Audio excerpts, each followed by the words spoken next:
Hello everyone. आज आपण बनवणार आहोत मेथीची पुरी. तर बघू शकताय तुम्ही किती छान अशी बनलेली आहे. एकदम टम्म फुगते आणि चवीला तर एकदम भारी. तर सुगंध तर एवढा भारी येतोय आणि पाऊस चालू आहे, तर पावसामध्ये गरमागरम पुरी खायला एकदम भारी. तर लगेच बनवायला घेऊया. तर पूर्ण व्हिडिओ नक्कीच बघा. तर मेथी घेतली आहे बघा साफ करून. तर मेथी घेतली आहे, तर मेथीचे फक्त पानं घ्यायचे, त्याच्या काड्या तेवढ्या जास्त नाही घ्यायच्यात. आणि मेथीला एकदम स्वच्छ साफ करून घेतले, तिला धुवून घेतले आणि काही मसाले जे घेतलेत हे मिक्सरमध्ये आपण वाटून घेणार आहोत. जसं की हिरवी मिरची, अद्रक, कोथिंबीर आणि कढीपत्ता. त्याला मी वाटून घेतलेला आहे आणि मेथी स्वच्छ धुतली आहे आणि बारीक कट करून घेतलेली आहे बघा. तर गव्हाचं पीठ घेत आहे. 2 वाट्या, मोठ्या 2 वाट्या इतकं गव्हाचं पीठ घ्यायचं आहे आपल्याला. आणि त्यानंतर थोडंसं त्यामध्ये आपण टाकणार आहोत बेसन पीठ.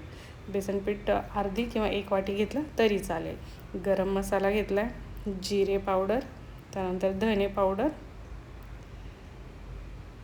आणि थोडीशी हळद आणि थोडंसं लाल तिखट, कारण हिरवी मिरची आधी पण टाकली आपण वाटून त्यासाठी. आणि तीळ घेतले थोडेसे आणि चवीपुरतं मीठ. तर वाटणामध्ये जे वाटण घेतलं होतं आपण, हिरवी मिरची, कोथिंबीर वगैरे, ते वाटून घेतलं आहे मी. तर ते टाकून घेत आहे आणि थोडंसं 2 चम्मच इतकं तेल. त्याला मिक्स करून घेऊया व्यवस्थित. 2 ते 3 दिवस या पुऱ्या एकदम छान असतात, खराब पण होत नाहीत. बाहेर तुम्ही प्रवासात वगैरे कुठं जात असाल तर सोबत पण घेऊन जाऊ शकता. तर थोडं थोडं पाणी टाकून पीठ मळून घ्यायचं. एकदम घट्टसर पीठ मळून घ्यायचं, जास्त सैल नको आहे.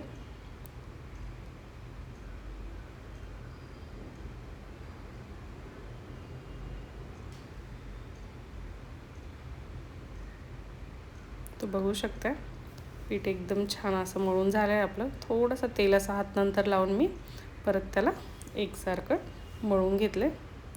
आता एकसारखे त्याचे पेढे करून घेऊया, म्हणजे पुऱ्या लाटायला सोपं जातं आणि फटाफट होतात आणि एकच साईजच्या पुऱ्या होतात. किंवा मग एकच पोळी करून घ्यायची आणि एखाद्या प्याल्यानं किंवा एखादा बाऊल असतो त्याच्यानं त्याचे गोल करून घ्यायचे. बघू शकता एकदम छान अशी पुरी आपली बनवून रेडी झाली आहे. थोडीशी जाडसर ठेवायची, जास्त पातळ अशा पुऱ्या नाही करून घ्यायच्यात, मग त्या थोड्याशा कडक होतात आणि नंतर नरम पण राहत नाहीत. तर थोडीशी जाडसर पुरी ठेवली की खुसखुशीत होते आणि फुगते पण छान.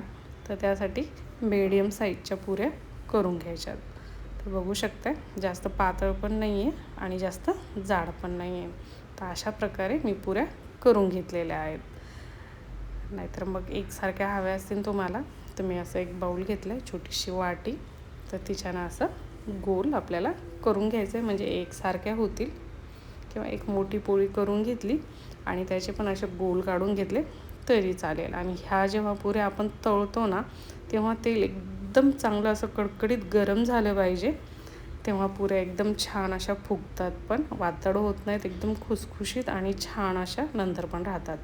नाहीतर बऱ्याच वेळेस तेलकट होतात पुऱ्या आणि वातड होतात, थोड्याशा कच्च्या पण दिसतात आणि खूपच जास्त तेल गरम झालं, व्यवस्थित तळण्यात नाही आलं तर जळतात पण. तेल चांगलं कडकडीत गरम करून घ्यायचं आहे आणि नंतर गॅस मिडियम करायचा आहे. तर बघू शकता तुम्ही एकदम छान अशी पुरी झाली आहे, टम्म अशी फुगलेली पण आहे, खूपच छान सुगंध येतो आहे, तसेच टेस्ट पण खूपच भारी आहे. तर नक्कीच तुम्ही पण ही रेसिपी करून बघा. आणि सध्या पावसाचे दिवस आहेत, पावसामध्ये गरम गरम खायला तळलेल्या गोष्टी खूपच छान अशा वाटतात. तर अशाच प्रकारे सर्व पुऱ्या मी करून घेतलेल्या आहेत. सर्व पुऱ्या एकदम मस्त टम्म फुगून अशा रेडी झालेल्या आहेत आणि ही पुरी नुसती जरी खाल्ली तर एकदम भारी लागते. तर रेसिपी जर तुम्हाला आवडली तर लाईक करा, जास्तीत जास्त शेअर करा आणि चॅनलवर जर तुम्ही नवीन असाल तर सबस्क्राईब करा. आणि माझं हिंदीमध्ये पण चॅनल आहे, ते पण तुम्ही जाऊन बघू शकता, सेम नाव आहे. तर हे बघा एकदम छान अशा पुऱ्या आपल्या रेडी झालेल्या आहेत. सर्व पुऱ्या मी तळून घेतलेल्या आहेत आणि अजिबात तेलकट नाही झालेल्या आहेत. तर तर सर्व पुऱ्या दाखवते तुम्हाला. तर खूपच छान अशा पुऱ्या झाल्यात बघा. तर माझा पूर्ण व्हिडिओ बघितल्याबद्दल थँक्यू. परत भेटू एक नवीन रेसिपीसोबत. Bye bye.